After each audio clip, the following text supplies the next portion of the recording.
Hello friends, आज हम शुरू करने जा रहे हैं क्लास 10 का very important chapter magnetic effect of electric current. ये चैप्टर हमारे लिए बहुत स्कोरिंग होगा एग्जाम के पॉइंट ऑफ व्यू से। क्यों? क्योंकि इसमें न्यूमेरिकल पोर्शन इतना ज्यादा नहीं है। ऐसे ही मान लो कि न्यूमेरिकल है ही नहीं। एक दो न्यूमेरिकल्स आएंगे फ्लेमिंग लेफ्ट हैंड रूल के साथ या फिर Maxwell right hand thumb rule के साथ, लेकिन उनको भी हमने कंसेप्चुअली सोल्व करना है। कोई उसमें मैथमेटिकल टर्म्स यूज नहीं होंगी। ओके, इसलिए इस चैप्टर को ध्यान से सुनना। बहुत इंटरेस्टिंग चैप्टर है। सारा का सारा सब्जेक्टिव है जो हमारे डेली लाइफ में यूज होता है। इससे आपके काफी सारे कंसेप्ट क्लियर होंगे। देखो, जो हमारा चैप्टर का नेम है वो मैंने क्या लिखा है, magnetic effect of electric current. Means इसमें हम क्या समझेंगे कि अगर किसी वायर में या अगर किसी भी कंडक्टर में इलेक्ट्रिक करंट फ्लो हो रहा है तब उसके जो सराउंडिंग में मैग्नेटिक फील्ड इंड्यूस होता है उसका क्या इफेक्ट है, वो किस प्रकार का फील्ड है, उसकी डिटेलिंग हम इस चैप्टर में समझेंगे। लेकिन इससे पहले हम समझ ले कि हम दो इसके इफेक्ट इलेक्ट्रिक करंट के पहले समझ चुके। एक क्या था हमारे पास factor, heating effect of electric current. Heating effect of electric current में शॉर्ट फॉर्म में मैंने आई लिखी। Heating effect of electric current का मीनिंग क्या होता है कि अगर किसी वायर में रेजिस्टेंस है, रेजिस्टेंस तो हर चीज में होती है एक्सेप्ट सुपर कंडक्टर, वो भी रूम टेम्परेचर पे एग्जिस्ट नहीं होते, कि जितने भी हमारे कंडक्टर्स हैं, इंसुलेटर्स तो है ही, जितने भी हमारे कंडक्टर्स हैं उनकी अपनी एक रेजिस्टेंस होती है। उस रेजिस्टेंस की वजह से जो उनमें इलेक्ट्रिकल एनर्जी फ्लो होती है वो हीट एनर्जी में चेंज हो जाती है, जिसके हमने लास्ट चैप्टर में काफी सारे रिलेशन स्टडी किए थे।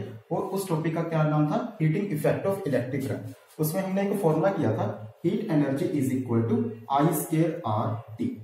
इसको हमने डिटेल से समझा था। फिर आपका जो केमिस्ट्री का फर्स्ट चैप्टर है उसमें आपने स्टडी किया था इलेक्ट्रोलाइसिस ऑफ वाटर या फिर क्लोर एल्कली प्रोसेस, उसमें आपने स्टडी किया होगा।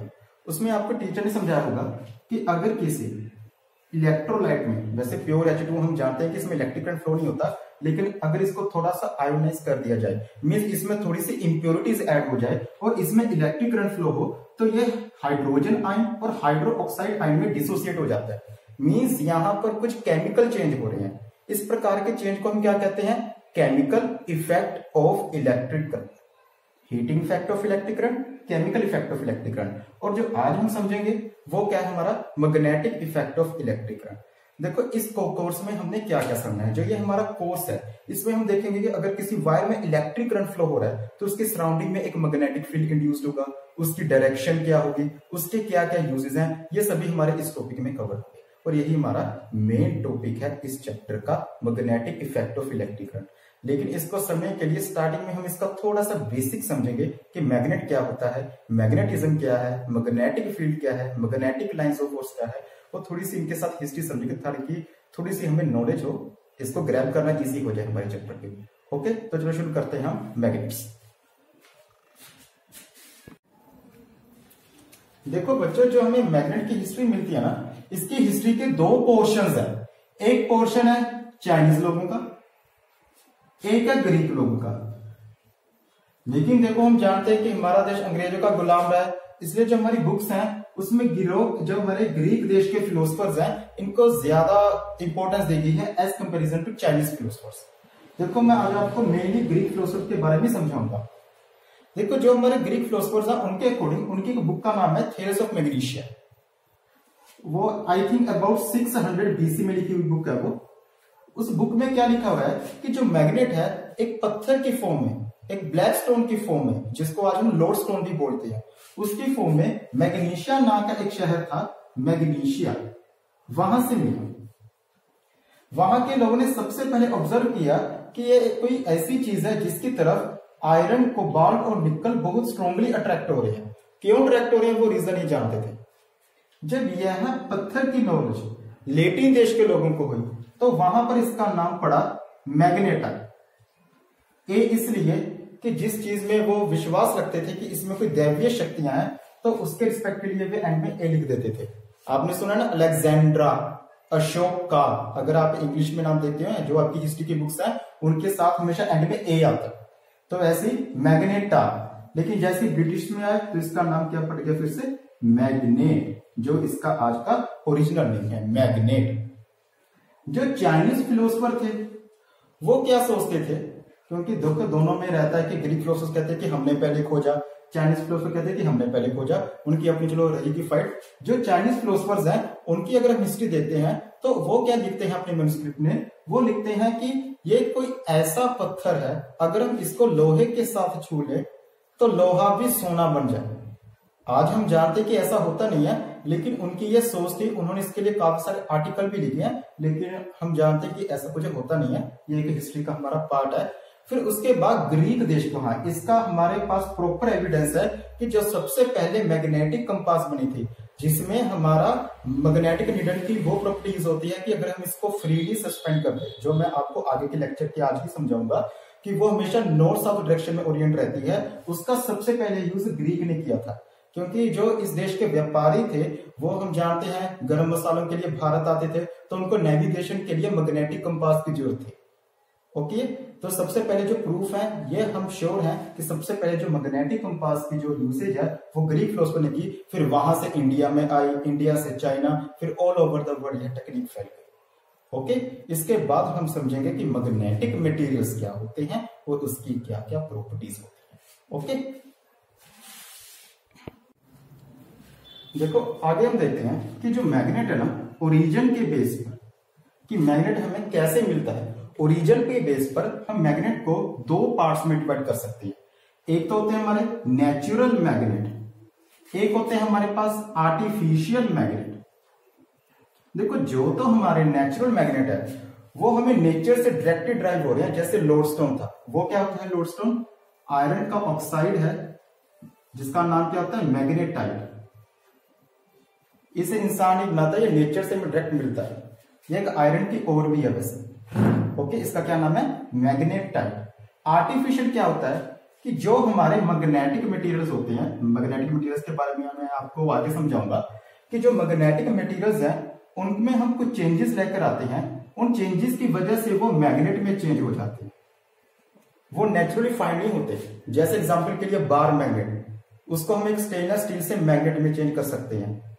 ड्यूरा एल्यूमिनियम मैग्नेट जिससे यू शेप मैग्नेट बनते हैं, जब वह ओरिजिनेट हुआ था, जब उसको जमीन से निकाला था या हमने उसको रिफाइन किया था, तब वो मैग्नेट नहीं था, लेकिन हमने उसको आर्टिफिशियली मैग्नेट में चेंज किया। देखो जो हमें नेचुरली मिल रही है वो क्या है? हमारे नेचुरल मैग्नेट, और जिसमें इंसान की इन्वॉल्वमेंट है उसमें मैग्नेटिज्म लाने के लिए, वो क्या होते हैं? हमारे आर्टिफिशियल मैग्नेट। आर्टिफिशियल मैग्नेट की हमने काफी सारी शेप्स होती है हमारे, जैसे bar magnet, U shape magnet, जिसको हॉर्सशू शेप मैग्नेट भी कह देते हैं, या और क्या होते हैं हमारे? Ring shape magnet, disk shape magnet. ऐसे काफी सारे मैग्नेट्स होते हैं जो हम आर्टिफिशियली क्या कर सकते हैं, और उनके अलग अलग यूजेस होते हैं, अलग अलग डिवाइसेस। अगला जो हमारा टॉपिक है वो हम समझेंगे कि जो हमारे मैग्नेटिक मटेरियल्स हैं वो क्या। देखो मैग्नेटिक मटेरियल्स को अगर हमने समझना है तो इधर देखो जो हमारे मैग्नेटिक मटेरियल्स होते हैं ये वो मटेरियल्स हैं, या तो ये मैग्नेट की तरफ अट्रैक्ट होंगे या मैग्नेट की तरफ रिपेल होंगे, सॉरी उससे ऑपोजिट रिपेल होंगे। फिर से समझ लो, magnetic materials are those materials which are affected by magnetic field. इसका मीनिंग क्या है कि अगर मैं मैग्नेटिक मटेरियल्स को मैग्नेट के नजदीक लेकर आऊंगा, या तो उनमें कोई अट्रैक्शन हो रही होगी या उनमें कोई रिपल्शन हो रही होगी। ऐसे जो मटेरियल्स होते हैं उनको हम क्या कहते हैं? Magnetic materials. Magnetic materials mainly जो हमने पढ़ने हैं, वैसे इसके काफी सारी टाइप्स होती है मैग्नेटिक मटेरियल की, लेकिन हम इसकी 3 टाइप्स को समझेंगे। एक टाइप होती है इसकी पैरामैग्नेटिक मटेरियल, दूसरी टाइप होती है इनकी डायामैग्नेटिक मटेरियल, और लास्ट होती है जो वेरी वेरी इंपॉर्टेंट है हमारे लिए, इसको ही हम डिटेल से समझेंगे, फेरोमैग्नेटिक मटेरियल। देखो जो तो हमारे पैरामैग्नेटिक मटेरियल होते हैं इनकी क्या स्पेशलिटी है कि ये मैग्नेट केवल फीबली, मैग्नेट की तरफ फीबली अट्रैक्ट होते हैं। फीबली का मीनिंग क्या होता है? वीकली, बहुत हल्की हल्की अट्रैक्शन होती है टुवर्ड्स द मैग्नेट या फिर towards the magnetic field. Okay, feebly या वीकली। फॉर एग्जांपल के लिए एल्यूमिनियम हो गया, ओके, और क्या एग्जांपल लिख दे? गैलियम हो गया। ये सभी हमारे क्या होते हैं? Paramagnetic materials. जो हमारे डायामैग्नेटिक मटेरियल्स होते हैं, ये कौन से मटेरियल्स होते हैं? जो मैग्नेट से दूर जाते हैं मींस फीबली जाते हैं, फीबली मतलब weekly weekly, feebly feebly, weekly weekly, ऐसे नहीं सुना कि अलग सा शब्द आ गया, फीबली का मतलब वीकली होता है। ये मैग्नेट से फीबली रिपेल होते हैं। एग्जाम्पल के लिए क्या आ जाएगा, जिंक आ जाएगा इसमें, और एग्जाम्पल है आप इंटरनेट पर सर्च मार लेना, आपको आसानी से मिल जाएंगे। Okay, paramagnetic, diamagnetic. पैरामैग्नेटिक क्या थे, जो मैग्नेट की तरफ फीबली अट्रैक्ट हो रहे थे, जो डायमैग्नेटिक है वो मैग्नेट से फीबली क्या हो रहे हैं, रिपेल हो रहे हैं। और जो हमारे फेरोमैग्नेटिक मटेरियल होते हैं, ये वो मटेरियल है जो मैग्नेट की तरफ स्ट्रांगली अट्रैक्ट होते हैं। Those material which are attracted strongly towards the magnet, उन मटेरियल्स का क्या नाम होता है, फेरोमैग्नेटिक मटेरियल्स। ये हमारे पास तीन मटेरियल हैं, आयरन, निकल, कोबाल्ट। ये तीन एलिमेंट है जो मैग्नेट की तरफ वो स्ट्रांगली अट्रैक्ट होते हैं, और इन मटेरियल्स का क्या नाम होता है, फेरोमैग्नेटिक मटेरियल। ओके, देखो ये तो बात हमें समझ में आ गई कि चलो मैग्नेटिक मटेरियल होते हैं जो मैग्नेट से अट्रैक्ट या रिपेल होते हैं, और नॉन मैग्नेटिक मटेरियल तो आप अपने आप ही समझाओगे जिसके ऊपर मैग्नेटिक फील्ड का भी इंपैक्ट नहीं होता। फॉर एग्जांपल प्लास्टिक रबड़ होगी, उस पर मैग्नेटिक फील्ड का कोई इंपैक्ट नहीं होता। लेकिन हमें ये बात अभी भी समझ में नहीं आ रही कि अगर कोई चीज मैग्नेट की तरफ अट्रैक्ट हो रही है, उसमें मैग्नेटिज्म है, मैग्नेटिज्म का मीनिंग जिसकी वजह से उसकी तरफ मैग्नेटिक मटेरियल अट्रैक्ट या रिपेल हो रहे हैं, उसका रीजन क्या है। देखो उसका रीजन होता है, जैसे आप जानते हैं कि अगर कोई ऑब्जेक्ट में चार्ज है, अगर उसके बॉडी में कोई चार्ज है, तो चार्ज इसलिए है क्योंकि उसमें इलेक्ट्रॉन्स और प्रोटॉन्स के नंबर इक्वल नहीं है। अगर नंबर अनइक्वल होते हैं तो उसमें नेट चार्ज की वैल्यू आ जाती है। इसी प्रकार से हर ऑब्जेक्ट में डोमेन्स होते हैं, हर ऑब्जेक्ट में डोमेन्स होते हैं। डोमेन किस प्रकार ओरिजिन होते हैं, ये आपको 11th या 12th क्लास में आएगा, सीनियर क्लासेस में आएगा, वो हम बाद में देखेंगे 12th क्लास के लेक्चर में, उसमें आप समझ लेना। लेकिन अभी आप यही समझ लो कि अगर किसी मटेरियल में मैग्नेटिज्म आ रहा है तो उसका मीनिंग क्या है, डोमेन्स है, और ये डोमेन्स हर एक सब्सटेंस में होती है। जैसे देखो हर बॉडी में इलेक्ट्रॉन प्रोटॉन तो होते हैं, लेकिन हर बॉडी पर नेट चार्ज की वैल्यू तो नहीं होती। नेट चार्ज की वैल्यू उसी में होती है ना जिसमें दोनों का नंबर अनइक्वल होता है। उसी प्रकार से हर ऑब्जेक्ट में डोमेन्स होते हैं, लेकिन जरूरी नहीं होता कि उसमें मैग्नेटिज्म हो। मैग्नेटिज्म उसी में होगा जिसमें ये सभी जो डोमेन्स होते हैं ना एक स्पेसिफिक डायरेक्शन में, अगर ये रैंडमली ओरिएंट हो रहे हैं तो क्या होगा, इन सभी का जो वेक्टर सम है, इन सभी का जो वेक्टर सम है वो क्या आ जाएगा, 0 आ जाएगा।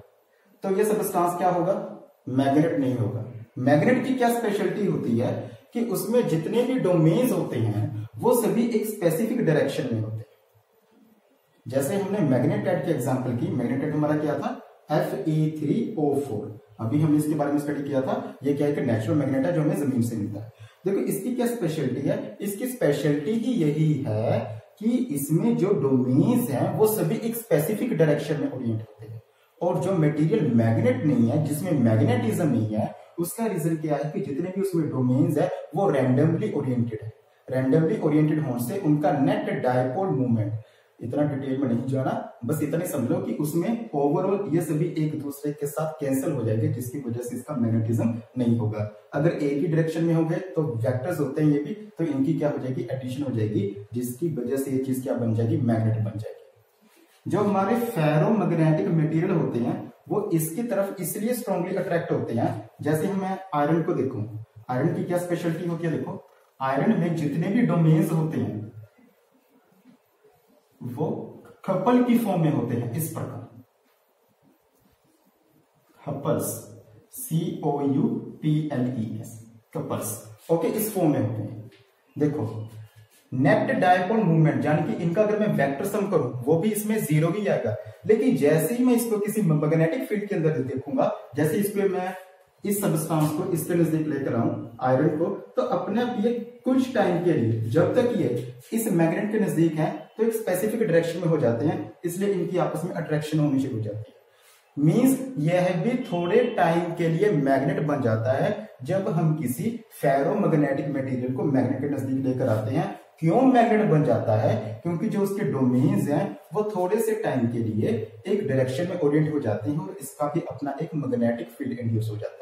लेकिन जैसे ही मैं इसको यहां से उठाकर रख दूंगा तो फिर से ये रैंडमली ओरिएंट हो जाएंगे इसके डोमेन्स, और ये फिर से क्या बन जाएगा, नॉन मैग्नेट। ओके, इसका मैग्नेटिज्म लूज हो जाएगा, डिस्ट्रॉय हो जाएगा। ये बात समझ में आ गई। अगला हमारा टॉपिक है how can we make artificial magnet, कि अगर हमने किसी आर्टिफिशियल मैग्नेट को बनाना है तो उसके क्या मेथड है। मैं आपको दो मेथड समझाऊंगा, एक है हमारा बाय रबिंग, एक है हमारा bye placing it in strong magnetic field. देखो इनको डिटेल से समझिए।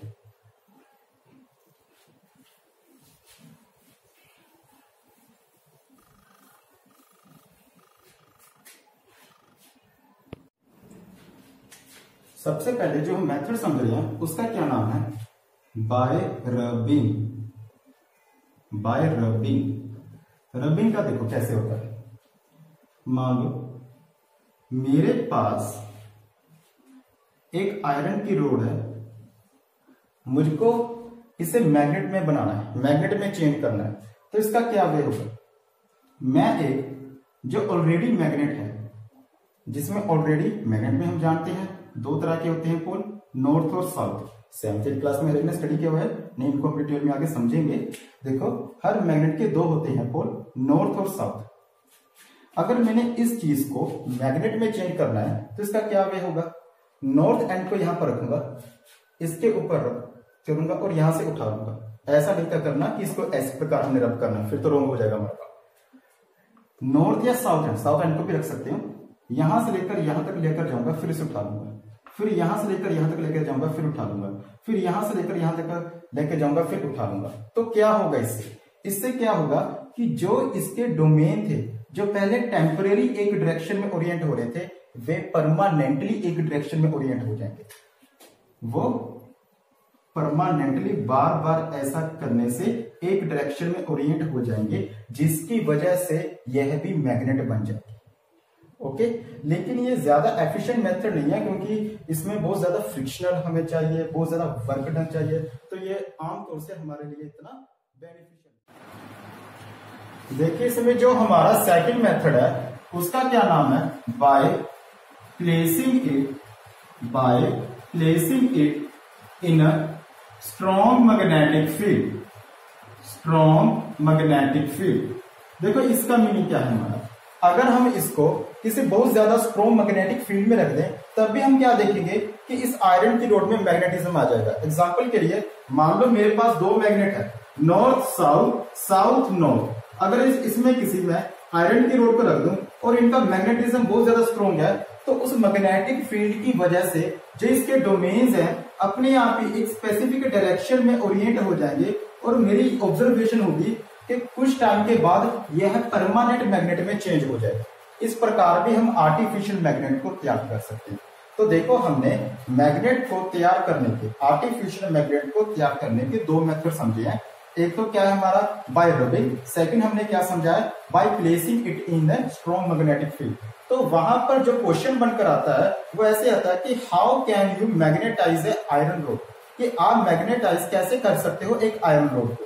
तो हम उसके दो मेथड लिखकर आएंगे। फर्स्ट मेथड हमारा क्या होगा, बाय रबिंग, उसकी थोड़ी सी एक्सप्लेनेशन, उसके बाद by placing it in a strong magnetic field, उसकी एक दो लाइन लिख देंगे तो हमें टीचर फुल मार्क्स देंगे।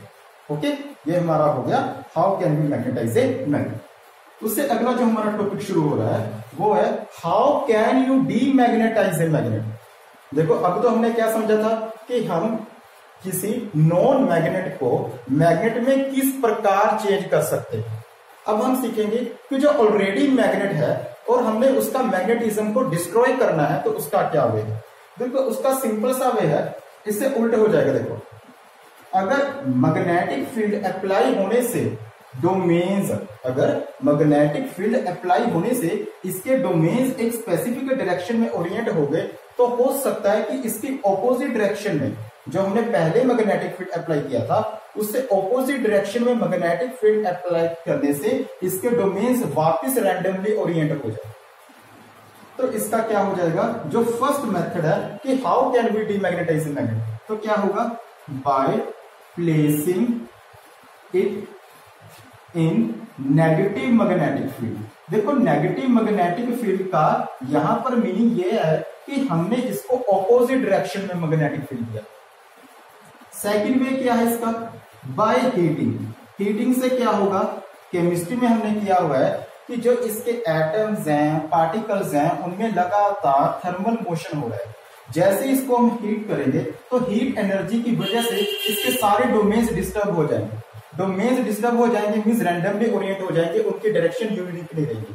अगर उनकी डायरेक्शन यूनिक नहीं रहेगी तो इससे भी उसका मैग्नेटिज्म क्या हो जाएगा, लूज हो जाएगा। थर्ड है बाय हैमरिंग।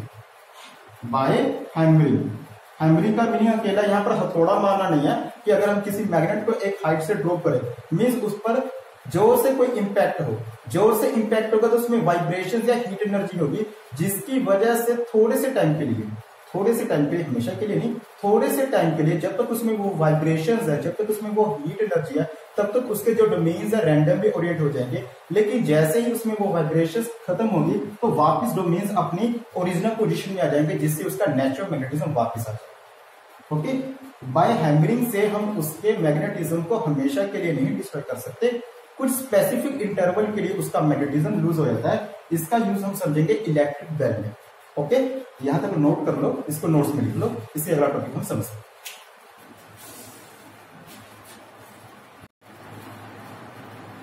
देखो बच्चों, इससे अगला टॉपिक हम समझेंगे प्रॉपर्टीज ऑफ मैग्नेट, कि मैग्नेट की क्या क्या मेन प्रॉपर्टीज है। देखो, जो उसकी फर्स्ट प्रॉपर्टी है वो है जो हमने 7th 8th क्लास में स्टडी की हुई है, each magnet has two poles. ये तो मुझे समझाने की जरूरत नहीं है, हम जानते हैं कि हर मैग्नेट के 2 पोल्स होते हैं। एक का नाम हमने क्या रखा हुआ है, नॉर्थ, दूसरे का हमने क्या रखा हुआ है, साउथ।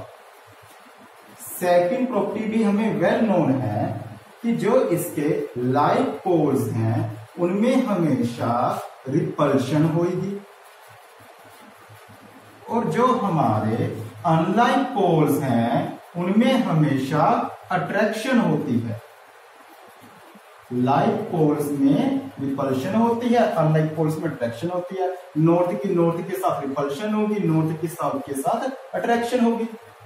थर्ड पॉइंट, थर्ड क्या है, poles of the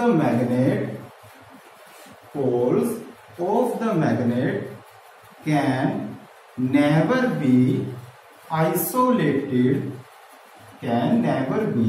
isolated from each other। कि अगर हम सोचें कि हमारे पास कोई मैग्नेट है, उसके 2 एंड है, नॉर्थ एंड साउथ। अगर मैं उसको बीच में से काट दूं तो हम क्या सोचेंगे कि इसके मोनोपोल हो जाएंगे, मींस नॉर्थ अलग हो जाएगा, साउथ अलग हो जाएगा। लेकिन ऐसा होएगा ही नहीं। क्या होएगा, देखो, जैसे ही हम इस मैग्नेट को ब्रेक करेंगे तो अपने आप ही यहां पर साउथ और यहां पर नॉर्थ इंड्यूस हो जाएगा। अगर आगे मैं इसको ब्रेक करूं मींस वो छोटे हिस्से में होगा डिवाइड, तो यहां पर भी नॉर्थ साउथ मींस वो छोटे छोटे मैग्नेट में चेंज होता रहेगा, लेकिन जो इसके पोल्स हैं वो कभी भी एक दूसरे से आइसोलेट नहीं होंगे। यह हो ही नहीं सकता कि हम किसी मैग्नेट को कितना फाइन ब्रेक कर लें कि उसके नॉर्थ और साउथ पोल एक दूसरे से अलग हो जाएं। यह पॉसिबल ही नहीं है, इम्पॉसिबल ये टास्क है। उसके बाद देखो, जो हमारा इसमें 4th पॉइंट है, जो इसमें हमारा 4th पॉइंट है, देखो वो क्या है हमारा 4th point, when a magnet attracts some magnetic material,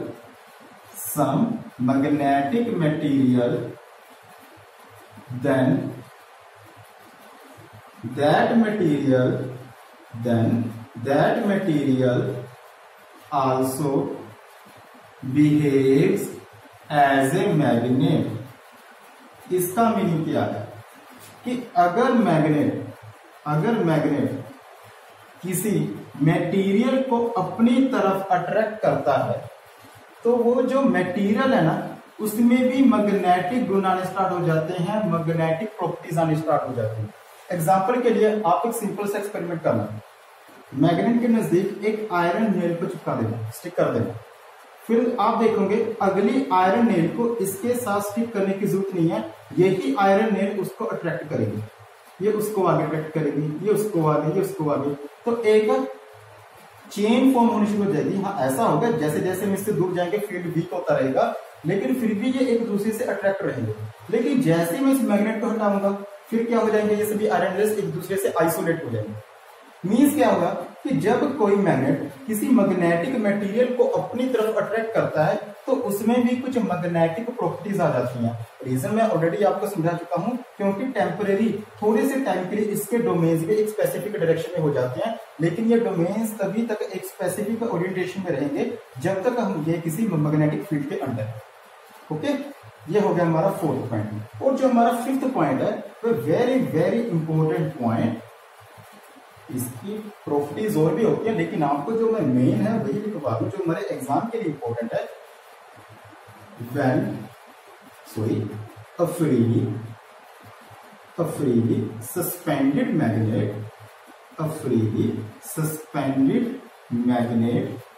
always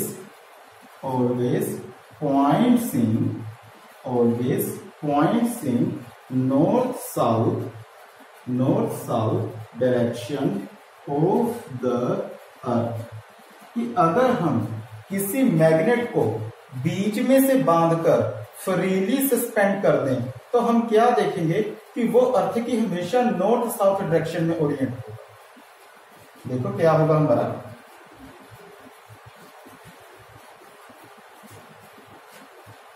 मान लो मेरे पास कोई मैग्नेट है, उसको मैंने बीच में से बांधकर फ्रीली सस्पेंड कर दिया इस प्रकार। ओके, इस प्रकार कोई थ्रेड है उसके ऐसे मैंने फ्रीली सस्पेंड कर दिया। मैं उसको जितना मर्जी हिलाऊं वो जब रेस्ट में आएगा ना तो उसका एक एंड अर्थ के ज्योग्राफिकली नॉर्थ साइड पे होना, दूसरा एंड अर्थ के ज्योग्राफिकली साउथ एंड के नजदीक होना। ऐसा क्यों हो रहा है? देखो सिंपल सा रीजन है इसका, क्योंकि जो हमारी अर्थ है ना वो भी एक मैग्नेट की तरह बिहेव करती है। इसका रीजन हम HC ऑस्टिन के एक्सपेरिमेंट के बाद समझेंगे कि ऐसा क्यों होता है, why earth behaves as a magnet. और जो इसका मैग्नेट का बिहेवियर है वो किसी बार मैग्नेट की तरह होता है। अर्थ के हम जानते हैं दो होते हैं पोल्स ज्योग्राफी के अकॉर्डिंग। यहां पर है हमारा अर्थ का नॉर्थ पोल, यहां पर है हमारा अर्थ का साउथ पोल। अगर इनको मैं जोड़ दूं आपस में तो ये क्या हो जाएगा, हमारा अर्थ का ज्योग्राफिकल एक्सिस। लेकिन जो अर्थ के बीच एक बार मैग्नेट का बिहेवियर आ रहा है, उस बार मैग्नेट का साउथ एंड अर्थ के ज्योग्राफिकली नॉर्थ एंड के नजदीक होता है और उस बार मैग्नेट का नॉर्थ एंड अर्थ के ज्योग्राफिकली साउथ एंड के नजदीक होता है। अगर इनको मैं आपस में जोड़ दूं तो ये क्या होता है, हमारा मैग्नेटिक एक्सिस। और अगर मैं ज्योग्राफिकल एक्सिस और मैग्नेटिक एक्सिस के बीच एंगल देखना, वो हमेशा होता है 15 डिग्री। अगर हम इसको साफ से ड्रा करना हो, देखो दोबारा से समझा रहा हूं इसी टॉपिक को। ये मान लो हम जानते हैं कि अर्थ हमारी ऐसे तो रोटेट नहीं हो रही, थोड़ी सी अपने एंगल से झुकी हुई है, वो ये इस प्रकार रोटेट हो रही है। तो ये इसका नॉर्थ है, ये इसका साउथ है। ये इसमें जो बार मैग्नेटिज्म एराइज हो रहा है, इसमें नेचुरली कोई बार मैग्नेट नहीं है। इसमें जो बार मैग्नेटिज्म एराइज हो रहा है उसका रीजन एक HC ऑस्टिन का एक्सपेरिमेंट है, वो हम आगे डिटेल में समझेंगे। अभी के लिए ये मान लो कि इसमें कुछ बार मैग्नेट जैसी चीज एराइज हो रही है और उस बार मैग्नेट का जो साउथ एंड है वो अर्थ के ज्योग्राफिकली नॉर्थ एंड के नजदीक है और इस बार मैग्नेट का नॉर्थ एंड अर्थ के ज्योग्राफिकली साउथ एंड के नजदीक है। अगर मैं अर्थ के इन दोनों एक्सिस को जोड़ दूं, ये क्या होते हैं हमारे अर्थ के ज्योग्राफिकल एक्सिस। अगर मैं इनको आपस में जोड़ दूं, ये क्या होते हैं हमारे अर्थ के मैग्नेटिक एक्सिस। और इनके बीच एंगल होता है अप्रोक्सीमेट 15 डिग्री का। मींस अगर मैं किसी मैग्नेट को फ्रीली सस्पेंड करूं तो वह हमेशा ही अर्थ की नॉर्थ साउथ डायरेक्शन में ओरिएंट होगा। तो आप कहोगे कि थोड़ा सा एंगल का तो हो गया ना डिफरेंस 15 डिग्री का, ऑब्वियसली होगा, लेकिन ये जो एंगल का डिफरेंस है अर्थ के स्केल के अकॉर्डिंग बहुत ज्यादा स्मॉल है, तो हमें इसका इतना आइडिया नहीं होगा कि यह इतना बड़ा डिफरेंस है। ओके, हमें ये ऑलमोस्ट इक्वली लगेगा कि ऐसे लगेगा कि थोड़ा बहुत एरर आ रहा है, वो हमारे लिए इतना मायने नहीं रखेगा। हाँ, लेकिन जो हमारे एक्सपेरिमेंट्स होते हैं उनके लिए हम ये ध्यान रखते हैं कि 15 डिग्री का एरर भी बहुत इंपॉर्टेंट है। लेकिन जो हमारी नेविगेशन होती थी जो पहले के जमाने में, उसके लिए 15 डिग्री का एरर इतना इम्पैक्टफुल नहीं था जितना कि आज मॉडर्न साइंस में है। जैसे हमारे GPS सैटेलाइट लॉन्च होते हैं, उसमें जो ये 15 डिग्री का एंगल है इसको हमेशा सब्ट्रैक्ट किया जाता है आपकी एग्जैक्ट लोकेशन जानने। ओके, तो देखो दोबारा से रिपीट हो रही है जो हमारी फिफ्थ एंड लास्ट प्रॉपर्टी है मैग्नेट की, a freely suspended magnet always points in north-south direction of the earth. Why? Because earth behaves as a bar magnet whose south end is nearer to earth's geographically north end, and north end is nearer to earth's geographically south end, and the angle between geographical axis and magnetic axis is 15 degree. उम्मीद है आपको ये lecture समझ में आ गया होगा। इसके बाद जो हमारा नेक्स्ट लेक्चर होगा इसी टॉपिक के साथ हमारा शुरू होगा, तो थोड़ा सा इसको ज्यादा इलेबोरेट करेंगे, तो साथ में हम समझेंगे मैग्नेटिक फील्ड क्या होता है, मैग्नेटिक लाइंस ऑफ फोर्स क्या होता है, इसके यूनिट्स क्या होते हैं, और उसके बाद जो हमारा मेन जहां से हमारा चैप्टर शुरू होगा HC ओस्टेड का एक्सपेरिमेंट, जो आज के लेक्चर में मैंने बार बार उसका नाम लिया है, वो क्यों एक्सपेरिमेंट इतना हिस्ट्री के लिए इंपॉर्टेंट है, वो हम सीखेंगे हमारे नेक्स्ट लेक्चर में। Thank you.